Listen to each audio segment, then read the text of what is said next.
ইরানের সাথে চলা যুদ্ধ অবসানের চূড়ান্ত সিদ্ধান্ত একা নয়, বরং নেতানিয়াহুর সঙ্গে যৌথ আলোচনার ভিত্তিতেই নির্ধারণ করবেন বলে জানিয়েছেন মার্কিন প্রেসিডেন্ট ডোনাল্ড ট্রাম্প। রোববার এক টেলিফোন সাক্ষাৎকারের বরাতে ইসরায়েলি সংবাদ মাধ্যম টাইমস অফ ইসরায়েল এই তথ্য প্রকাশ করেছে।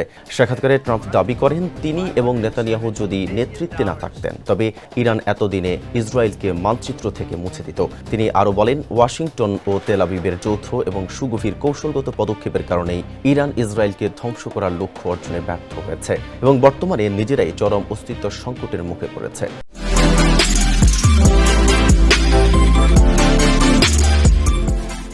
যুদ্ধ সমাপ্তির প্রক্রিয়াটি কেমন হবে এমন প্রশ্নের জবাবে মার্কিন প্রেসিডেন্ট বলেন, এটি সম্পূর্ণভাবে একটি যৌথ সিদ্ধান্ত হতে যাচ্ছে এবং বর্তমান বাস্তবতায় সব দিক বিবেচনা করে সঠিক সময়ে এই পদক্ষেপ নেওয়া হবে। তবে যুক্তরাষ্ট্র কোনো কারণে আক্রমণ বন্ধ করলে ইসরায়েল একাকী লড়াই চালিয়ে যাবে কিনা সে বিষয়ে তিনি সরাসরি মন্তব্য করা থেকে বিরত ছিলেন।